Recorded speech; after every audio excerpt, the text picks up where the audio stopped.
नमस्कार दोस्तों, मेरे यूट्यूब चैनल पे आप सबका बहुत बहुत स्वागत है। तो कार्तिक स्नान में सुनी जाने वाली कुछ कहानियाँ मैं प्रत्येक दिन आप सबके लिए लेकर के आती हूँ। इसके पहले मैंने 3-4 कहानियाँ आप सबके साथ शेयर की है। आप सबने वीडियो नहीं देखा है तो लिंक आप सबको डिस्क्रिप्शन बॉक्स पर मिल जाएगी। अगर आप कार्तिक स्नान करते हैं तो ये कहानियाँ अवश्य सुननी चाहिए।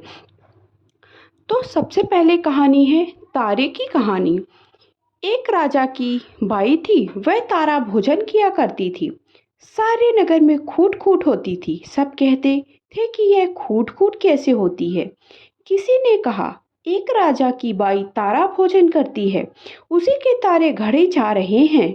कार्तिक महीना समाप्त हुआ तो उसके लिए आकाश से विमान आया। संग की सहेलियों ने कहा, हम भी चलें, तो उसे घमंड आ गया। कार्तिक का महीना समाप्त हुआ तो उसके लिए आकाश से विमान आया है। संगी की सहेलियों ने कहा, हम भी चले, तो उसे घमंड आ गया।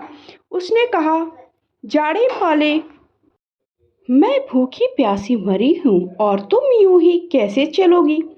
उसे उस विमान में से बीच में ही नोच नीचे छोड़ दिया गया और कहा कि फिर 3 साल का तारा भोजन करो।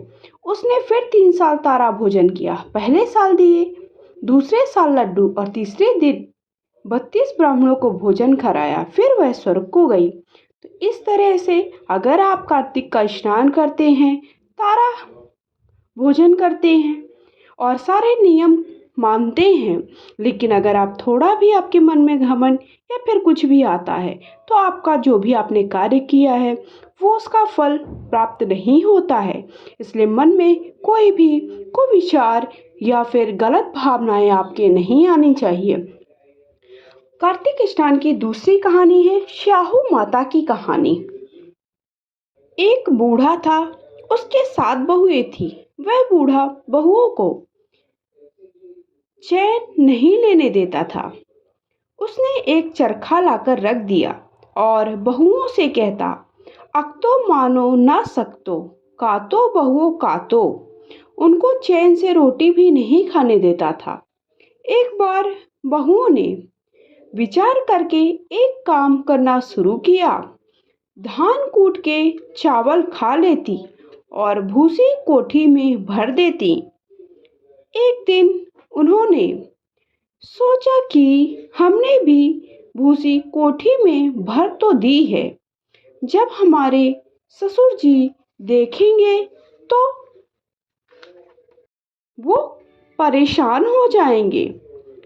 इससे बचने के लिए उन्होंने दिवाली की अर्थात दीपावली की रात मुंह काले करके चंडिका और मंडिका 2 अलग अलग रूप धारण कर मूसल हाथ में अर्थात जो मूसली है उसे हाथ में लेकर वो खेत में जा पहुंची, जहां बूढ़ा शौच आदि से निवृत्त होकर अर्थात शौच क्रिया से निवृत्त होकर लौट रहा था।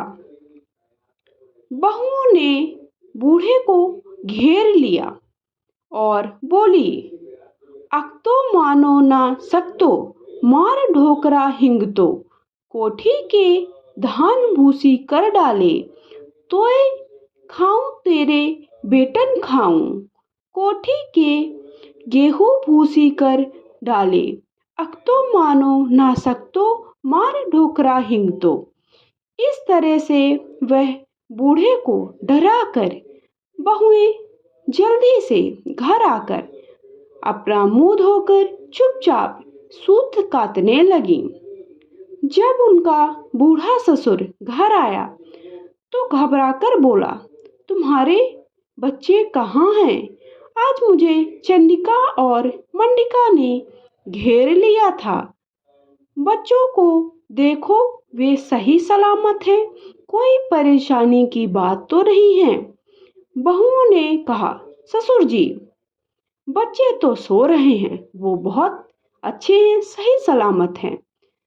जब ससुर ने कोठी देखने को कहा तो बहुएं बोली, अरे ससुर जी, कोठी के धान तो भूसी हो गई है, अर्थात जो आपने धान भरी थी वो सब भूसी हो गई है।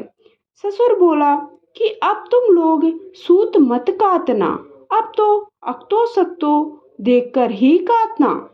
मैं अक्तो सक्तो देखकर नहीं करता, इसलिए कोठी का जो धान है वो भूसी बन गई है। इस तरह बहुओं को मुसीबत से छुटकारा मिला। अब तो वे होली दीपावली सूत नहीं काटती थी, अक्तो सक्तो को देखकर ही काटती थी। इस प्रकार से अगर आप किसी परेशानी में हैं तो कार्तिक का स्नान करते हैं, कार्तिक के महीने के नियमों का पालन करते हैं तो आपकी समस्त परेशानियां दूर हो जाती हैं। परेशानियों का कोई ना कोई आपको उपाय अवश्य प्राप्त होता है। तो इस तरह से कार्तिक के महीने में मैंने दो आप सबको कहानी सुनाई, एक शाऊ की है और दूसरे तारे की कहानी है। बहुत ही रोचक और प्राचीन कहानियां हैं। अगर आप सबको मेरा ये वीडियो पसंद आया है तो प्लीज़ वीडियो को लाइक शेयर करें। पहली बार चैनल पे जुड़े हैं तो चैनल को सब्सक्राइब कर लीजिए। कमेंट बॉक्स में जाकर के जय तुलसी माता, जय माता रानी अवश्य लिखिएगा, या फिर आप किसी भगवान को बहुत ज़्यादा मानते हैं तो उनका नाम भी लिख सकते हैं। आप मुझे इंस्टा पे फॉलो कर सकते हैं। पूजा पाठ से जुड़ी जानकारी आप सबको मिलती रहेगी।